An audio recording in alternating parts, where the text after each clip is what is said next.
Alright, so I just wanted to go over an example problem from chapter 1 just to show how I'd like you to lay out problems really for the rest of the semester. So this will include your givens, what the problem gives, what you're looking for, how you solved it, what equations you've used. So I would like you to lay out your problems neatly organized on paper. So when you actually submit it, you're going to take images of your work and submit it online as an image, and then I can go through and grade it with my tablet and kind of mark up your paper as I would with a pen. So in that regard, it pretty much things will run as they have in the past. All right, so let's get through this example problem here. So we have a car traveling at 80 kilometers per hour. And kilometers per hour, when units are going to be very important in this class. So always take those into consideration. So we have a constant velocity of 80 kilometers per hour. How many seconds would it take to travel 1.5 kilometers, right? So I would advise using a pen, or not a pen, a pencil. I'm going to be using a marker just because it shows up better on paper. As long as you have a good camera, take a picture of pencil marks. But this dot cam isn't picking up as well as I'd hoped. It's not bad, but alright, so laying out this problem, we have example problem 1.1.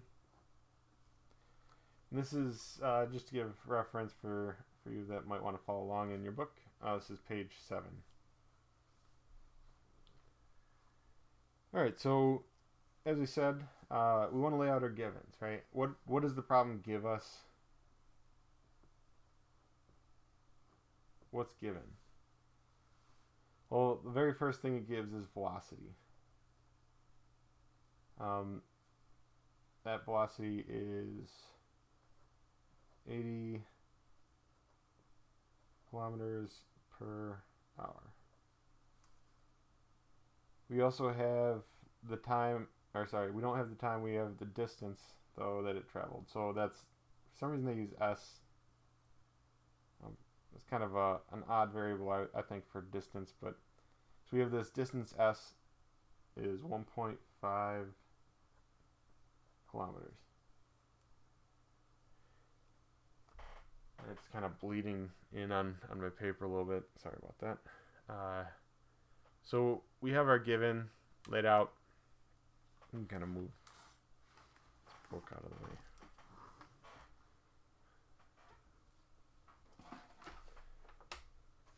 And we're looking for, so we want to find the time it takes to travel, right? In this case, t is going to be our time. And realistically, if you were doing this problem for work or something, I would actually write the problem out above here. It's actually nice to actually show what you're solving for, obviously, right? Why I'm only doing it this way is because after you're given the problem, what you want to show during solution is what am I using for my variables? What are the units that correspond to each variable? So for instance, I shouldn't have any more S's or this type of V or multiple lowercase t's in the same equation, or else it gets mixed up, right? Mix up your variables, you throw off your answer. Alright, so we have given, we have what we want to find, so our solution. How are we going to solve this? It's best to show the equation you're going to be using before you actually start plugging in units to it. Let me scoot this back. So our equation for this was this S is equal to, so distance is equal to a velocity times time. And looking for where this came from in the chapter. I think they talked about it somewhere. Maybe this is one of the ones they added to the cover. If you notice that there's a lot of equations on the cover. These are handy little, in a way, cheat sheet, quote unquote cheat sheet. A quick way to remember, what the equation for density is, or multiple different variables. So I'm not sure where they get this. They don't necessarily say if it came from this book, but basically s is our distance, v is our velocity, t is our time. So we want to do our distance is equal to, let's say, v times t, right? I just want to do it in the right order. It doesn't really matter what order you do for multiplication, but I want to be consistent. All right, so we got the equation. Get that out of the way again. And we want to solve for t. Well, if you notice, t is not on its own side of the equation. We're not really solving for t with this equation. So what we need to do, and what really we do a lot of in this course, is we manipulate equations and we solve for the unknown. That here's the equation, solve for x or solve for y. That's a big chunk of this course, being able to apply equation, a fluid mechanic equation, and get the resulting pressure, the resulting flow rate, and so on, volume. So in this case, we have a distance is equal to velocity times time. We were looking for time. In order to get time as a solution, we want to move our velocity to the other side of the equation, right? So we divide through by our velocity. Cancels, and we have this new equation. T is equal to our distance over our velocity. All right, so we have our equation. Now we just need to plug in our values. Right, so we have t is equal to, well, our s is our 1.5 kilometers divided by 80 kilometers per hour. Ultimately, it wanted time, and this is also good to put probably in your find, just so you remember to make sure you put units in the correct format, is we want to know what the time is in seconds. If we look at our equation right now, we're solving for it in hours. We can do the conversion here and solve for seconds directly. I would suggest doing this equation first, solve for time in hours, then convert it. So what we end up getting from this is here kilometers will cancel. Well, a denominator and the denominator becomes a numerator, right? So for instance, we have basically, thinking about how this is 1 over hours after we cancel our kilometers, that flips to the numerator. This is kind of the same case as if you were to divide 1 by 1/2. Well, there's 2 halves in a whole, right? In this case, the 2 flips up to the numerator and you get the 2 in the numerator. Same kind of case for units. So hours comes to the numerator. We end up getting time is equal to, I can't remember what that answer was, and I didn't look in the book. I don't really like these calculators, but they work, especially for a demo. Quick, 1.5 kilometers divided by 80 kilometers per hour. We get here 0.01875 hours. But like I said, we wanted this in seconds, right? So now we want to convert this to seconds. Time is again equal to 0.01875 hours. We want to convert it to seconds, so we want to do the ratio, right? How many seconds in an hour?